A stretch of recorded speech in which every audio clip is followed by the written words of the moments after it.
अस्सलाम वालेकुम। ग्रुप में कुछ चीज़ें मैंने सेंड की हैं। अब कुछ स्टूडेंट ऐसे हैं जिनका बेसिक लेवल लो होता है और कुछ स्टूडेंट अच्छे होते हैं पढ़ाई में। कोई बात नहीं है, लाज़मी बात है हर शख्स जो है कोई भी इंस्टीट्यूट ज्वाइन करता है या ग्रुप ज्वाइन करता है वो अपनी जो है इम्प्रूवमेंट के लिए करता है। अब मैंने सपोज़ कि ये एक पेज आपको सेंड किया है। अब कुछ चीज़ें ऐसी होती हैं जो ट्रिक्स के ज़रिए पढ़ी जाती हैं और बहुत सी चीज़ें जो है ट्रिक के ज़रिए जो है क्लियर हो जाती हैं। अब ये एक पेज है, सार्क एक ऑर्गेनाइजेशन है, सभी जानते होंगे।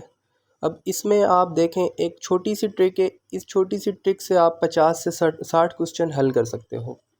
सार्क के बारे में जब भी आपके सामने कोई क्वेश्चंस आएंगे, इसको आप देखने के बाद, ट्रिक समझने के बाद आप वो सारे क्वेश्चन जो है हल कर सकोगे। और जो भी टेस्ट होता है सार्क के अबाउट एक क्वेश्चन तो लाजमी बनता ही है। कितने भी टेस्ट आते हैं SPSC, FPSC, STS, IBA और NTS वगैरह में, सार्क के तकरीबन जो है क्वेश्चंस आते हैं। कभी वो पूछ लेते हैं सार्क के मेंबर कितने हैं, कभी वो पूछ लेते हैं कि कौन सी कंट्री है जो सार्क की मेंबर नहीं है, कभी वो पूछ लेते हैं सार्क का जो है जनरल सेक्रेटरी कौन है, कभी पूछ लेते हैं हेडक्वार्टर कहाँ है, कभी सार्क की फुल फॉर्म पूछ लेते हैं। ये एक पेज पढ़ने से आप 50 से 60 क्वेश्चन हल कर सकोगे आसानी, बिल्कुल आसानी से। अब ये देखें सार्क है, सार्क की शॉर्ट फॉर्म भी है, फुल फॉर्म भी लिखी हुई है, south Asian association for regional cooperation है।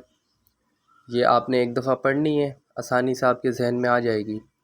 सार्क के टोटल जो है 8 मेंबर्स हैं।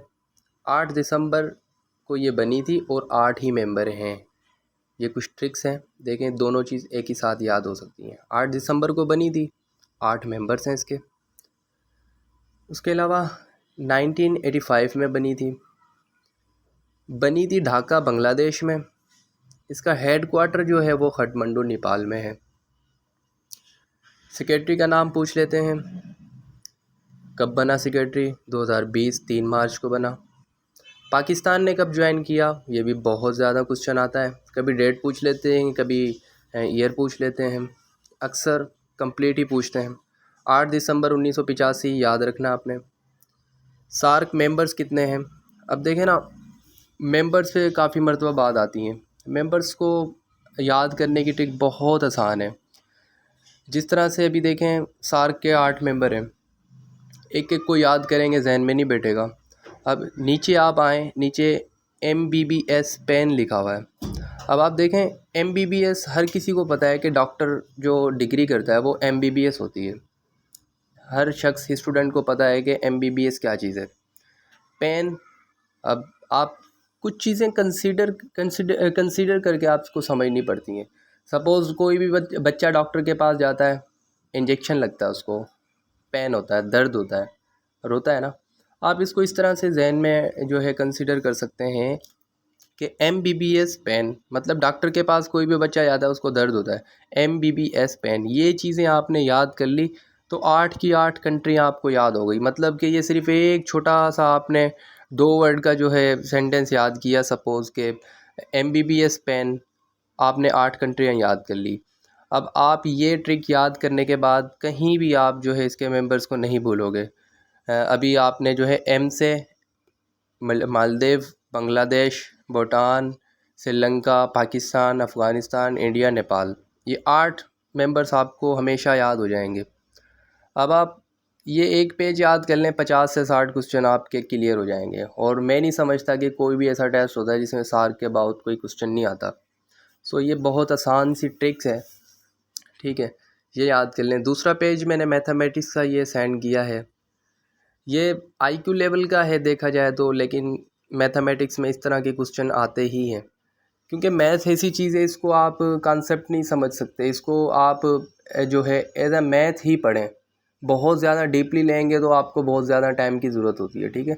बस इसको एज अ मैथ पढ़ें और ये आसान सी चीज़ें हैं, सामने लिखी हुई हैं। और नंबर जो है हम जो है बचपन में पढ़ते थे छोटी छोटी क्लास में, फर्स्ट 2 क्लास की चीज़ें हैं ये। एवन नंबर जो होते हैं, अब देखें as in 43, 1 is 3 odd, 43 is odd number. Odd है। काफ़ी सवाल पूछे जाते हैं कि which one of the following is odd, which one of the following is even. So second पे आप देखें 5 नंबर सर्किल हुआ है, as in 5 1s is 5 odd, so 5 is odd. तो इस तरह से क्वेश्चन आते हैं। एवन बोलते हैं डबल को, जिस तरह से 6 हो गया, as in 76 1s is 6 even, so 6 is even number. फिर आप आ जाएं, बाज़ औक़ात इस तरह से पूछते हैं कि इस तरह से क्वेश्चन आ जाते हैं कि नीचे जो है 9 10 11 12 इस तरह से 4 ऑप्शन दिए होते हैं। पूछते हैं कि which number of the following is greatest 1 digit number. भाई आप देख सकते हैं कि 1 डिजिट का जो नंबर, एक कोई भी अल्फाज होता है ना कि एक डिजिट जो होता है, जैसे 1 हो गया, 2 हो गया, 3 हो गया, 5 हो गया, 7 हो गया, 10 तक 9 तक, वो 1 डिजिट नंबर होता है। फिर इसमें लोवेस्ट और ग्रेटेस्ट होता है। 1 डिजिट नंबर जो ग्रेटेस्ट है वो 9 है। फिर देखें 11 नंबर सर्किल हुआ है, स्मॉलेस्ट 2 डिजिट नंबर इज़ 10 है। देखें इसमें 2 डिजिट है, एक 1 है, एक 0 है, ये 2 डिजिट हो गए। उसके बाद 12 सर्किल में आप देखते हैं लार्जेस्ट 2 डिजिट नंबर इज़ 99। देखिए 99 जो है लार्जेस्ट जो है 2 डिजिट नंबर है। स्मॉलेस्ट 2 डिजिट नंबर 10 था, लार्जेस्ट 99 है। इसी तरह से आप ये 10 से 22 सर्किल आप ये टोटल याद कर सकते हैं। बहुत आसान है, इनको याद तो क्या करेगा इंसान, सिर्फ बस एक बार आप नज़र दोहरा लें, आपके सामने खुद ही क्लियर हो जाएंगी ये चीज़ें। ये उन स्टूडेंट के लिए है जिनका बिल्कुल बेसिक कमज़ोर है और जिन्होंने बिल्कुल ही बस बचपन में पढ़ा था, उसके बाद कभी जो है दोहराया ही नहीं। सही है, ये चीज़ें बहुत आसान है, इनको तो इतना मुश्किल नहीं लेना चाहिए इंसान को। खैर इंशाल्लाह ये चीज़ें क्लियर हो गई होंगी, काफ़ी चीज़ें आपकी। हाँ, ये आप 22 नंबर तक भी देख सकते हो कि लार्जेस्ट 7 डिजिट नंबर इज़, इसमें देखें 7 डिजिट है लार्जेस्ट, आप काउंट कर सकते हो। इसी तरह से ये चीज़ें आपने सिर्फ एक बार कॉन्सेप्ट समझना है। मैथ है ही सिर्फ हल्का सा एक आप कॉन्सेप्ट ले लो, उसके बाद आप कितने भी क्वेश्चन कर सकते हो। बाकी वैल्यूज़ ये वो यादें करनी, स्टेप बाय स्टेप आप खुद ही समझ में आ जाएंगे। और जितने भी हमारे पेपर्स गुजरे उसमें कोई भी हार्ड क्वेश्चन नहीं था मैथमेटिक्स का या दूसरे भी, बिल्कुल सिंपल क्वेश्चन थे। लेकिन हार्ड हमें इसलिए लग रहे थे कि हम बहुत ज़्यादा हैवी ले लेते हैं उन क्वेश्चंस को, यार ये तो इस तरह की वैल्यू ये वो, ऐसा कुछ नहीं होता। बहुत बेसिक क्वेश्चन थे ग्रेजुएशन कैटेगरी में भी, सिर्फ हमें इसलिए मुश्किल लगते हैं कि हम उनको बहुत ज़्यादा मुश्किल में ले लेते हैं। भाई STS का टेस्ट है, IBA का टेस्ट है और बहुत मुश्किल है। सो इस तरह से जो है ना आप लाइट लेके इनको पढ़ें और ऐसा जहन पे मत बिठाएं कि ये इतना मुश्किल पेपर होगा या ऐसा कुछ भी नहीं है, बहुत आसान पेपर था।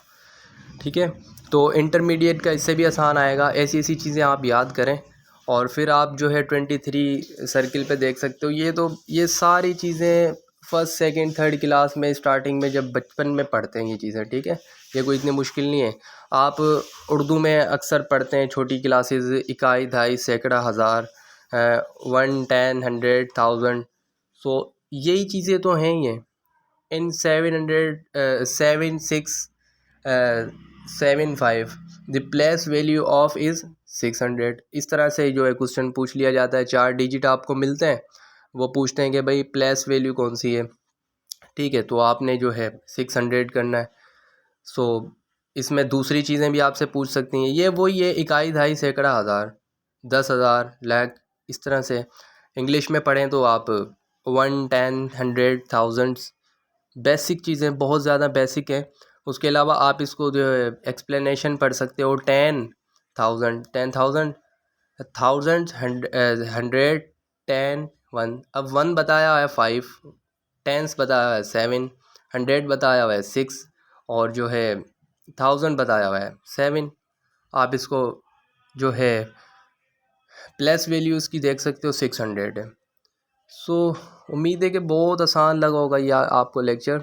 ये 2 पेजेस से आपने तकरीबन बहुत ज़्यादा जो है सवाल आपके क्लियर हो गए होंगे और इंशाल्लाह उम्मीद करता हूँ आपको वीडियो अच्छी लगी होगी। इस तरह के वीडियो जो लेक्चर जो है मैं अपने यूट्यूब चैनल वगैरह पे भी डालता रहता हूँ और हमारे जो पेड ग्रुप है उनमें इस तरह की ट्रिकें बहुत ज़्यादा सिखाई जाती हैं। सो आप जो है पेड ग्रुप अगर आपने ज्वाइन नहीं किया वो कर लें, और जो पेड ग्रुप में हैं वो इनको याद करें। और इस तरह की वीडियोस होती हैं 3 से 4 मिनट की होती है, जिससे आपको तकरीबन 50 से 60 क्वेश्चन या 100 क्वेश्चन क्लियर हो जाते हैं। सो अल्लाह हाफिज़।